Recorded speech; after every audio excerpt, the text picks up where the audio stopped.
All right. Hey, welcome back to the Go for CEO channel, where we bring you CEOs, founders, entrepreneurs, and intrapreneurs all around the world. And because of a little social audio app, I have created incredible friendships. And this lady took her offline, had a great conversation with her. She's blowing up the social media game. I mean, she's doing some incredible stuff for her clients, for herself. She's a TEDx talker, so a speaker, I'm sorry, and just incredibly impressed by this young lady who is, kind of the forefront of millennials, right?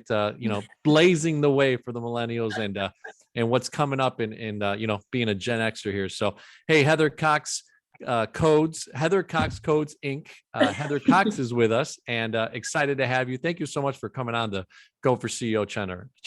Thank you for having me. I appreciate it, John. It's been like so much fun getting to know and talk to you. So I'm really excited about you having me. So thank you.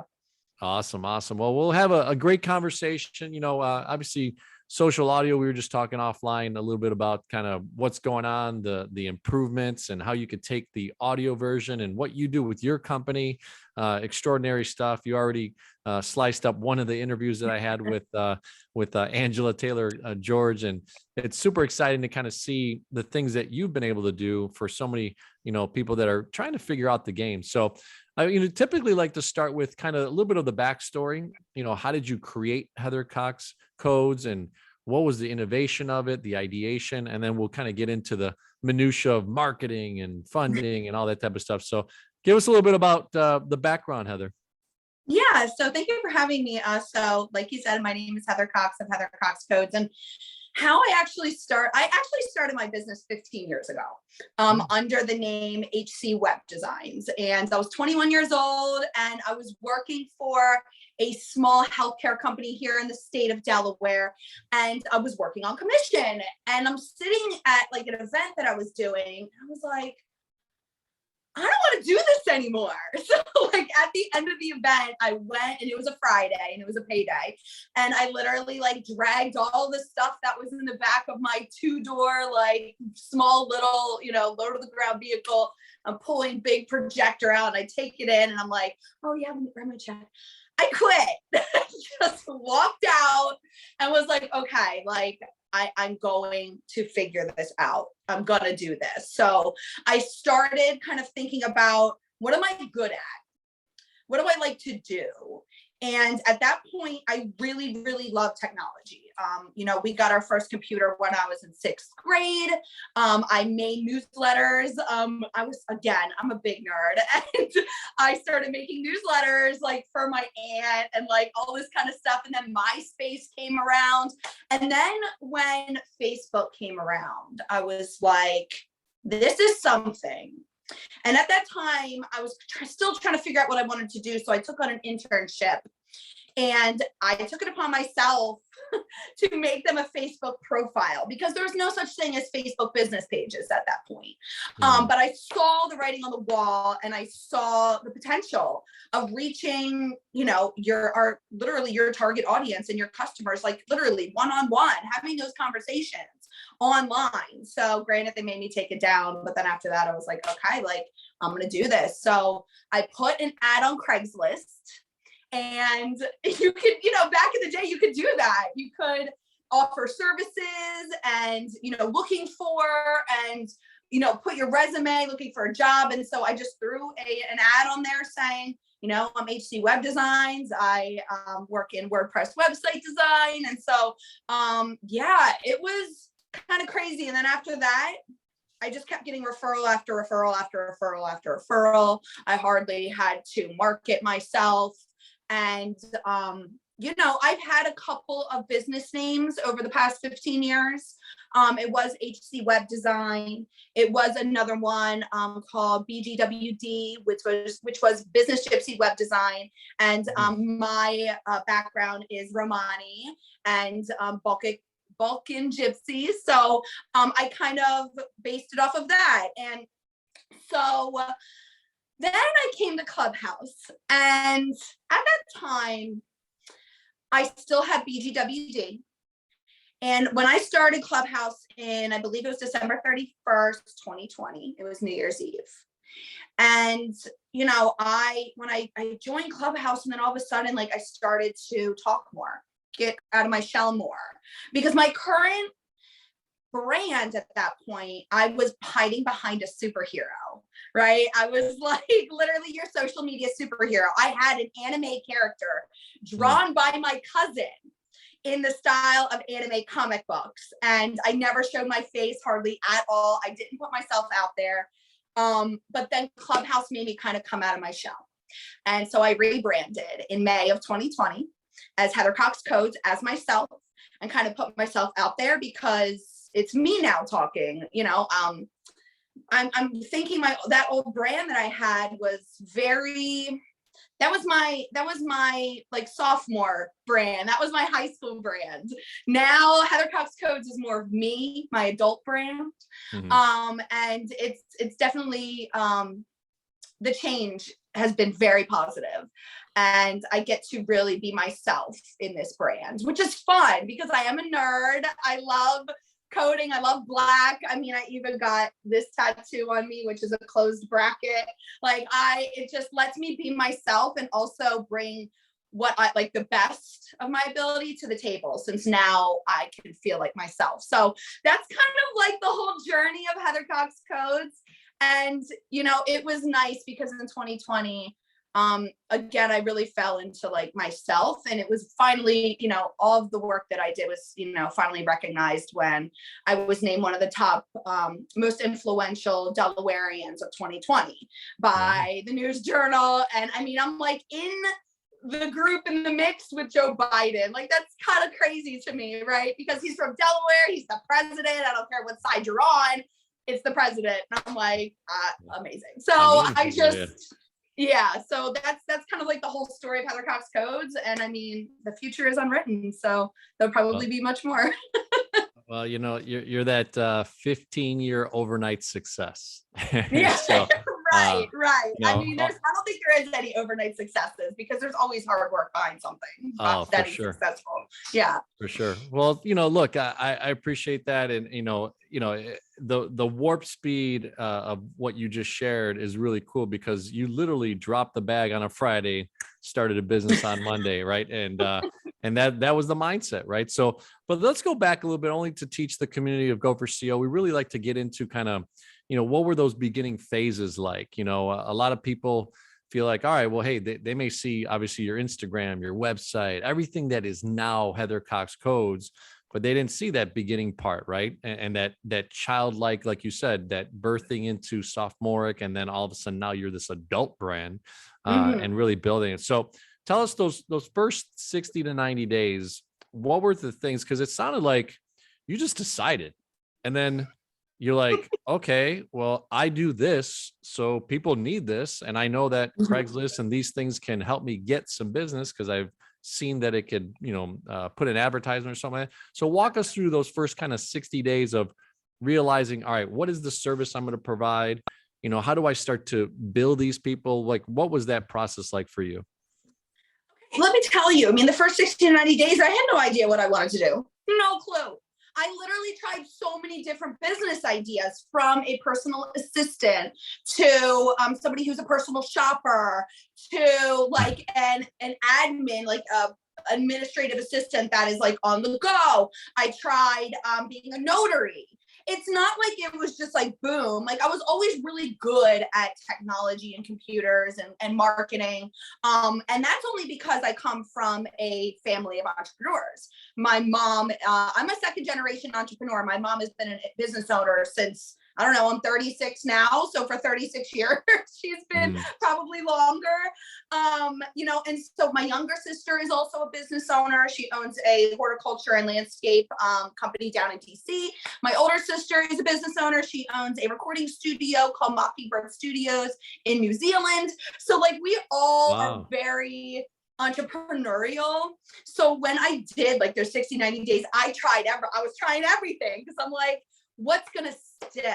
And what really stuck was the social media marketing aspect, because I was already good at computers and graphic design. Now I was still teaching myself, but I knew the marketing side from my mom.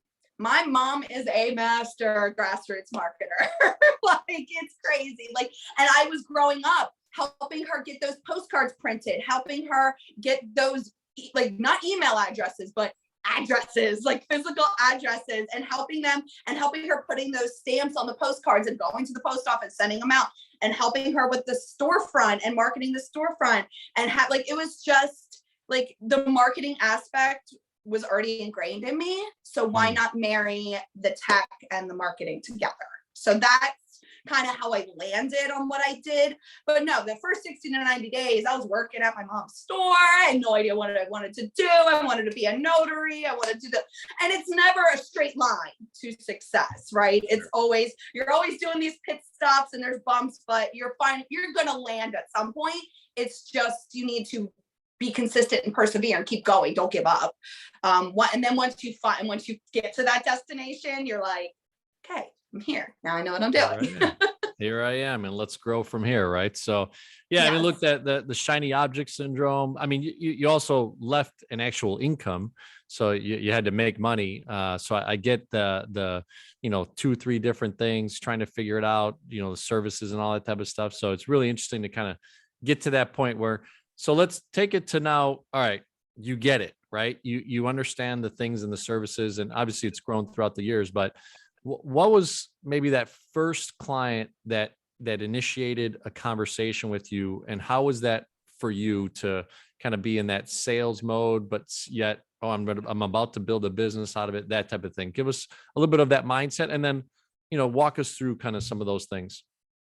Yeah. So it's funny because while I was trying all the different things, I landed myself like a kind of like a contractor job, but he also wanted me to do real estate.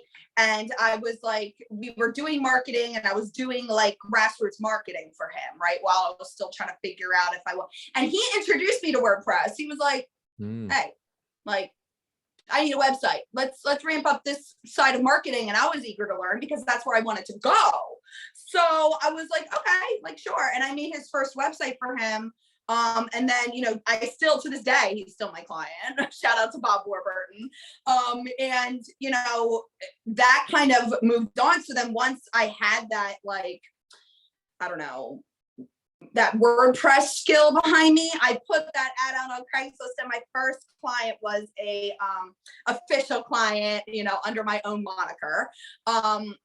Was a Lash and Beauty bar down at the beach, which is about 2 hours from me.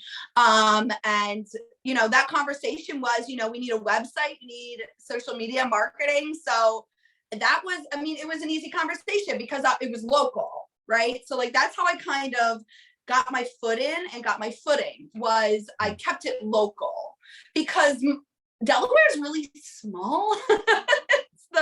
It's the second smallest state in the United States, and everybody knows everybody. I can't go to the Acme without hitting somebody in the head with a rock. I literally, we see everybody. My mom gets into like 20-minute conversations with people in the line at the grocery store. Like, that's how it is here. And so, since I'm from Delaware, it's the Delaware way. So Delawareans kind of tend to stick with Delawareans. And that's, that Lash and Beauty bar down there was like, okay, yeah, like, let's try this. And it was just through a Craigslist. I don't even think I met her. I don't even think I met her. So, but then she gave me a referral to somebody else, and then she gave a referral to somebody else. And then it snowballed from there. So. No, yeah. And that's a beautiful thing, right? And I think, Go for CEO community, what you're learning there is, she made a real decision. She didn't know exactly where she was going to kind of set the business up from, or the ideas, or the services, but you tried little things, you're grabbing ideas. And then all of a sudden you get this opportunity with this gentleman, you start to find your way a little bit, and then boom, this Lash company. Right. And it's interesting, but a lot of people wait and wait and wait and wait and never do anything. Right. So you just shared the component of making a decision and moving forward. Now, granted, 15 years ago, it puts you at around 21, 22 years old.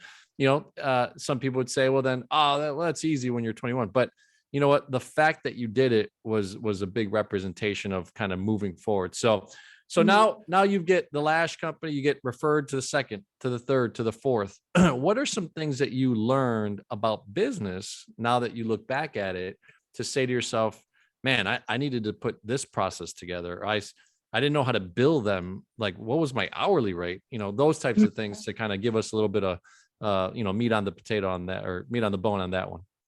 Right. So, I mean, when I started out, I mean, I'm 21 years old. I'm a blonde, I'm a woman, and in the tech space.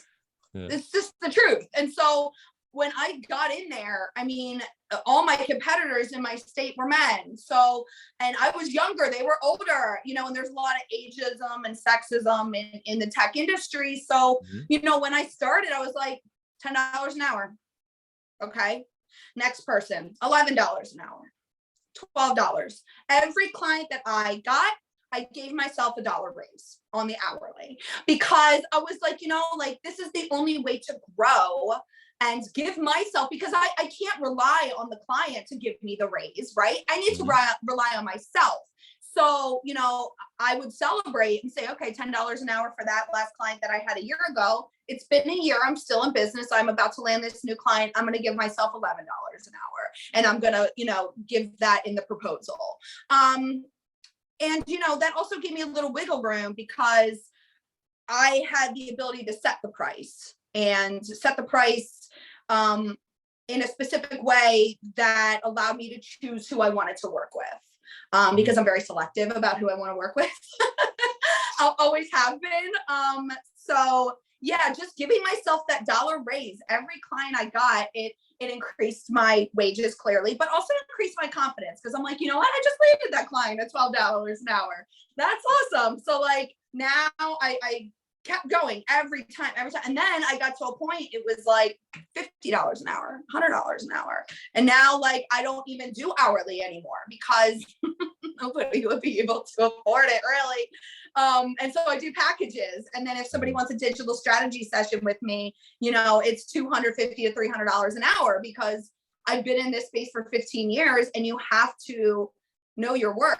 So, starting at 20, 21, in an industry that really didn't exist, you kind of need to price yourself to get those clients, to get that experience and that knowledge and that social proof behind you, and then just keep going up and up. I love it. And you said something so critical there. I'd love to go even deeper on that part where you said, hey, I've really almost always chosen my clients, right? And chosen to do business with them. And that's hard for an initial entrepreneur. You're kind of just looking like, who wants to do business with me? All right, great, I'll do it. Right. And you get caught in this rat race sometimes, where then you burn yourself out because you didn't really kind of put a standard to it. And it's really cool that you started to go, at least that dollar increment of it. So tell us a little bit about, I guess, where did you find that strength? Was that from seeing mom, or you just started telling yourself, hey, well, this client doesn't seem like they're appropriate fit, or how did that come about? Well, when I started, I really looked for anybody who would work with me. And that didn't really bode well, because they weren't paying me the price point. They weren't giving me the respect, and they were not taking the professional advice that I was giving. So yes, I got that from my mom, but I also got it from a lot of years of having to settle and being a people pleaser. So I'm like, okay, like not every client is going to look good on my portfolio. So I want it to be a relationship where it's beneficial for me, but it's also beneficial for you. And if we don't see eye to eye, if we don't work well together, if your working style is different, if you don't respect me, if you hit on me, like all those things go into my thought process of if I want to work with you or not. And, it's been helpful, because there are some people who, I thought would be good to work with, but then, you got to do your due diligence, and then, come to find out, oh, maybe I don't want them associated with my portfolio. So maybe we need to take a step back. So, it's just being in the game for so long, and also being a woman in a very male dominated industry, that makes me very selective of who I want to be associated with. No, I love that. And look, I'm a girl dad of three, so I'm always learning from the ladies. Clubhouse has actually been a great eye opener to, to teach them like what are the things that successful women like yourself are, what are the seeds, right? Along with obviously my wife and teaching them, good kind of standards of how to, keep them up to either being safe or being growing in something and all that type of stuff. So really interesting stuff. So tell us a little bit about, I guess, being that you found a bit of a niche, you started growing these like the lashes, right? And then she referred you to someone else. What types of businesses were you attracting the first few years of business? I was definitely attracting other women in business because they had not seen a lot of social media manager web designers that were women who would work with them and kind of guide them through the social media and web design process. A lot of the times they were like outsourced, where those companies, you would go over to GoDaddy or ask them to build you a website, or these firms that really didn't ask for your opinion but would send you the final product, and then they're out $2,000 because they have a website that does not match their brand or vision or voice. So I was working with a lot of women business owners in that aspect because they had been like taken essentially. And that's the reason why I chose to work with certain people, because they were swindled and scammed, and their website wasn't working. Wow. And they're out $3,000.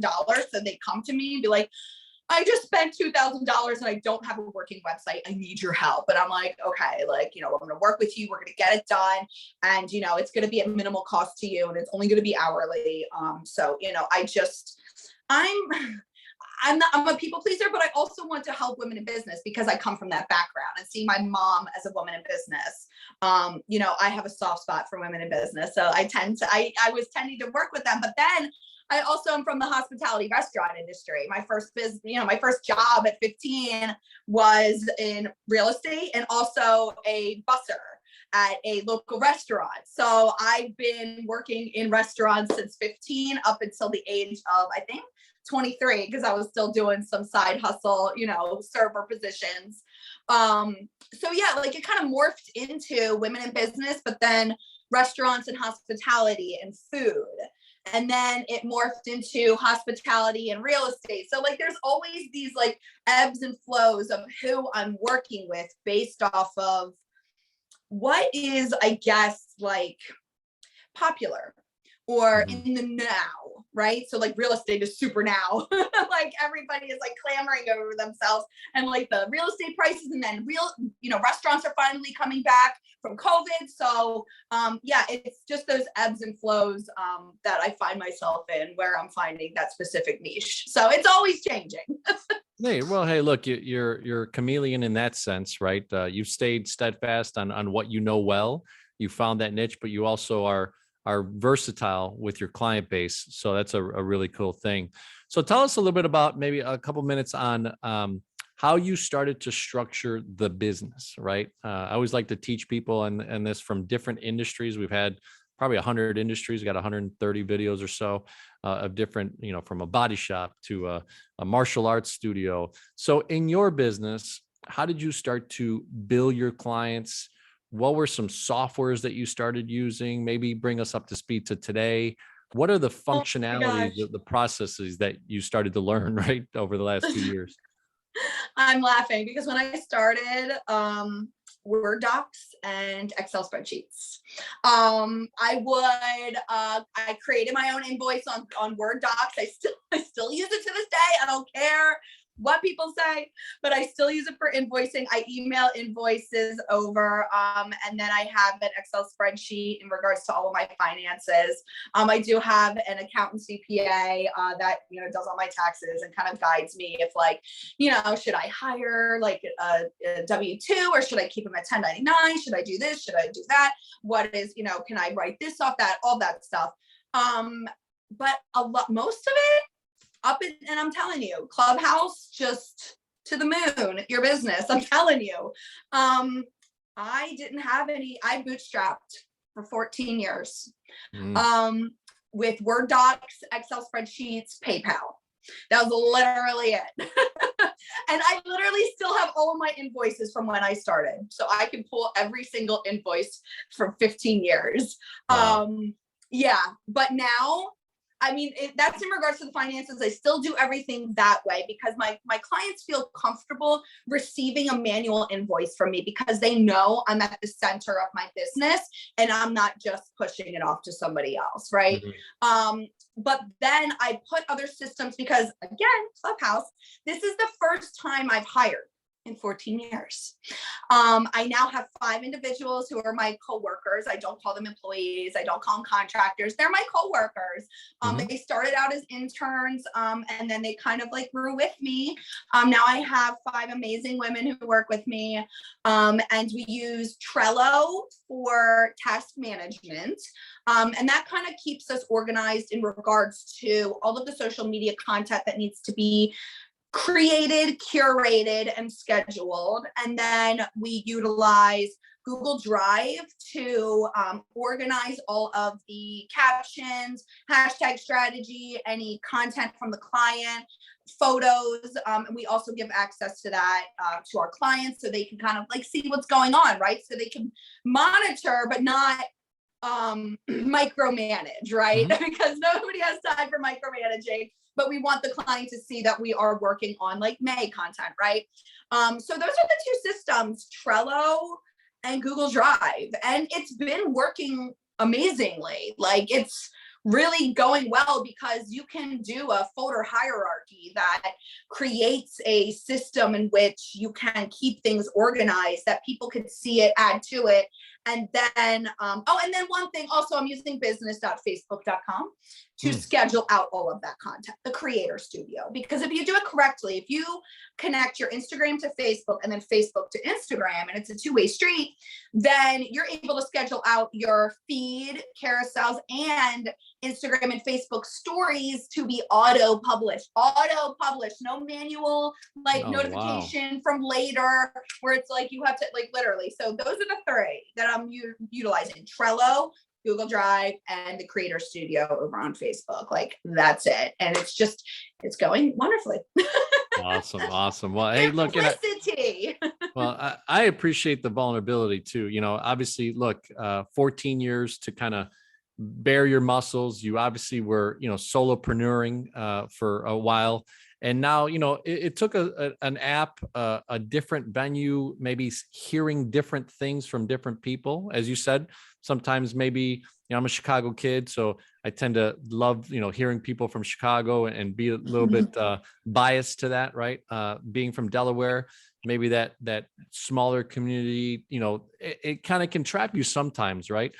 In how you're thinking, and you hear other ideas. I mean, on Clubhouse, as an example, you're hearing ideas from Australia, from New Zealand, from, Ukraine or whatever, all that type of stuff. It's interesting to hear how people are thinking. And especially when you're, hearing business is similar, but it's also different, right? And who can use what tools and all that type of stuff. So tell us a little bit about then the transition of, being a solopreneur to now, having to lead people. And what is that feeling like for you? How's that been a transition for you?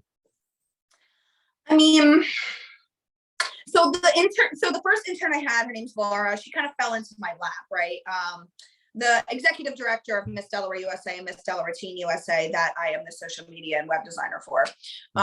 She was like, hey, I have an intern and would you like her? I'm like, yes, like, cause she's the marketing. I'm like, okay, all right, I'm gonna try this. I could do it. And then like the same day I hired 2 people in one day. And I was like, I'm finna die. Like, I'm not gonna be able to do this. But surprisingly, like they are amazing and they're just so smart and they're funny, they're hilarious.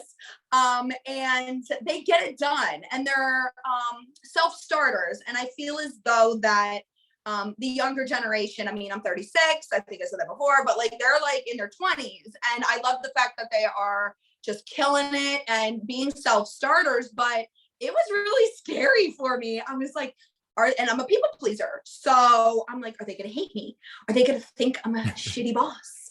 Are they going to quit? Are they so like I'm very, and I have been in many situations in which my boss treated me like dirt and I did not want to be that boss. So I listened to their voice, their opinions. I wanted their, advice. I wanted their perspective. If they're not feeling good, go to bed.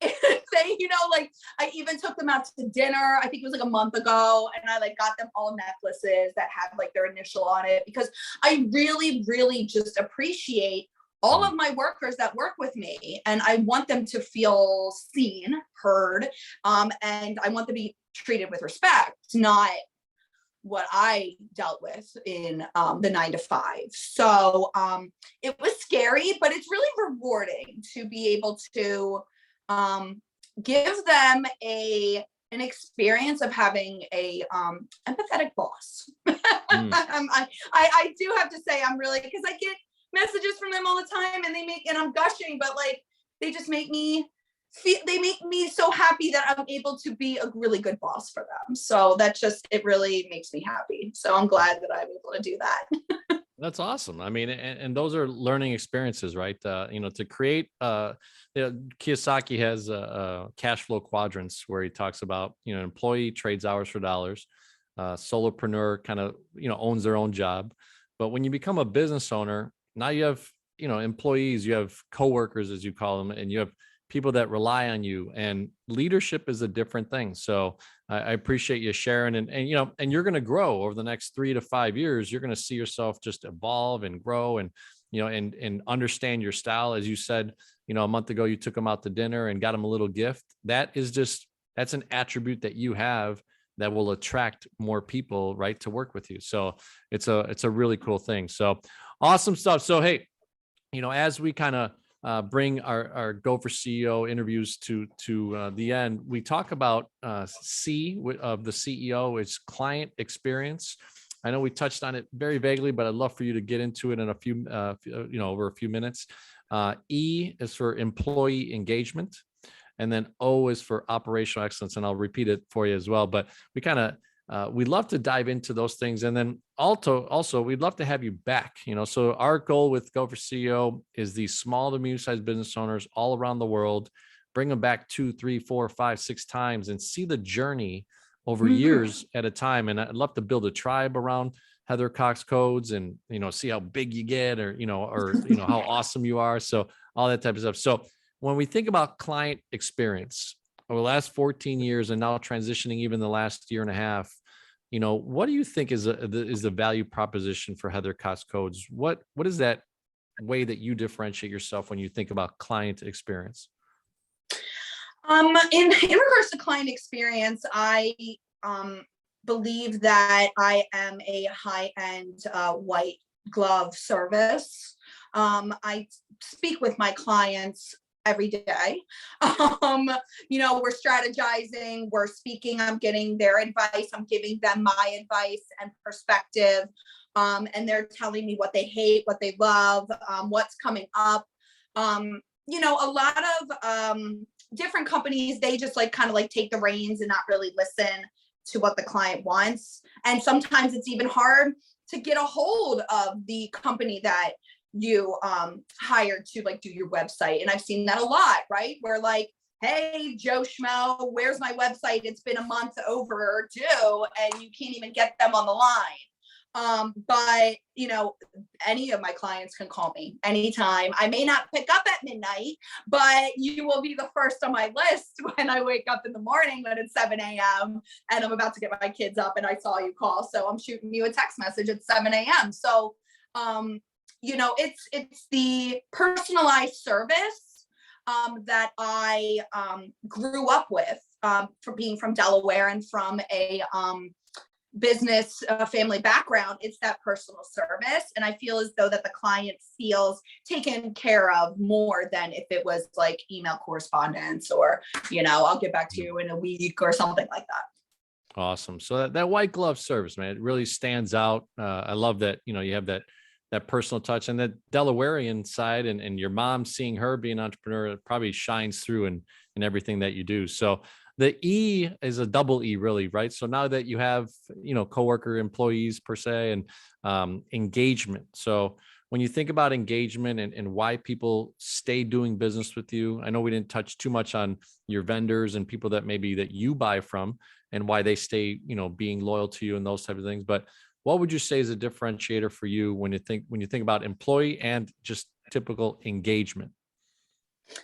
I mean, we did talk about, my employees slash coworkers, and just treating them like human beings. I mean, like that kind of goes a long way, because everybody wants to be treated with kindness and equality. So that's definitely in regards to the coworker space. But in regards to the engagement and keeping my clients and followers engaged, I think I'm just real.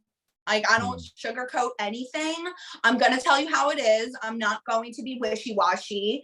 And I get it done. Like, that's just how it is. And some people love me. Some people hate me. A lot of people don't like the fact that I'm like very in your face. I'm going to tell you how it is. I'm going to tell you how it works. And if you don't agree with it, that's fine. But that's really how it works. So again, just being myself and being honest and actually being myself, because this is the first time in probably like a decade that I'm able to like speak my truth and be myself. So, being myself is engaging to anybody, I guess. No, I love it. It's, you brought it up right at the beginning of our interview that it was a logo per se, right? The persona, and now it's Heather Cox. She's out here, and the social audio brought out the video, the actual person. So really cool to see. So the last one's operational excellence, and you talked a little bit about kind of like, hey, you've been old school, right? You're a Word doc and Excel spreadsheet type person, and now you're kind of bringing in a couple other new things. But when you think about operations, there's a lot of wheels to turn. I know we talked offline earlier today, and the proposal that you have for me and what I may do with you, the follow-up, the billing, now the payroll, now the taxes, like that's operations, right? And a lot of people don't like that because it's not as sexy, but it's what keeps you in business. So Right. what are some things that you could share with our community about just now developing a bigger empire, Heather Cox Codes, and changing brands and kind of going to the adult one? What are some things that operationally you would feel is a value proposition for you? I mean, I think just keeping it old school, because those old school tried and true methods are never going to die. And, I'm more of like, I like to own my stuff. So like everybody's out there going to like teachable.com and putting their course over on teachable.com. I made my course on my own website that's hosted by me, because like I don't want to rely on anybody else's services. So like, granted, for payment, like for my coworkers, I pay them weekly because they are in charge of their hours. They let me know how much they worked that week. I double check everything they did, and then I pay them on a weekly basis. For invoicing, I have I invoice on the 15th and the last day of each month, because that's what I was taught at my financial intern, that you should be doing that, right? So it's like, but I really do like the tried and true mechanisms, because they're never gonna go away. Like if Word docs went down, like I think that would be unprecedented, because it's been around for so long. But like, these other apps that you utilize for like payroll and all this stuff, like they could be bought, they could go dark, they could go down, and then like you're screwed, and then you got to find another service. So I think those tried and true methods are, I think I'm going to stick with. No, you know what? You're actually making me really think. And I think Go for SEO community, I don't think I've actually heard in the 100+ videos that we've had with business owners that actual sentiment that, what if things go down? Like, what if, like, if you have the actual old school way, old school, right? But it actually works. And those are true things, like you said, that work, and they're going to always work. Then you're indestructible, right? You're able to stay in business and do good things. So Awesome stuff, Heather. Well, hey, thank you so much for coming on. I know it was kind of impromptu today and you made the time. So hopefully your workout later on goes well, and tell mom that we said hi, to spend some I time with already her. canceled the trainer. Oh, darn it. All right. Well, hey, I'm going to push you on that one. It's always an important one. So, I gotta but love hey, it. any last words, of inspiration or messaging that you want to share? Obviously share, please, your website and things, ways that people can communicate and, touch and connect with Heather Cox Codes. Yeah, so my website is heathercoxcodes.com. You can find me on any social media profile under the username Heather Cox Codes. You can even look up my hashtag on Google and all social media platforms under hashtag Heather Cox Codes. And my final word of inspiration is just don't stop. Do not give up. Like, I feel as though I'm a testament to that. Like 15 years in social media. And now because of COVID, it's like forced everybody online and it's kind of blown up. So just because you are not at that point yet doesn't mean you won't get there. So don't give up, keep going, don't stop. And then I promise you, you'll get there. If it's in 1 month or 1 year or 10 years, but you will get there. I love it. I love it. Well, hey, Go for SEO community, if you're new to us and you're hearing Heather Cox Codes, please visit her, leave a message, like this channel. And hey, by the way, I didn't tell you at the beginning, but subscribe to the channel. All right. We're growing. We passed 250 subscribers. We're heading to 1,000 and millions, hopefully in the future. We really want to bring this community, someone like Heather Cox Codes in Delaware, a smaller state, right? The second smallest state in the nation, but really just the heart of a champion. And you heard her just share with her, her story, 14 years, 14-year overnight success over the last year and a half, just exploding, and now just revolutionizing the way that she's going to be in the market and growing and growing. So thank you so much, Heather. Appreciate you being on the Go for SEO channel. Thank you.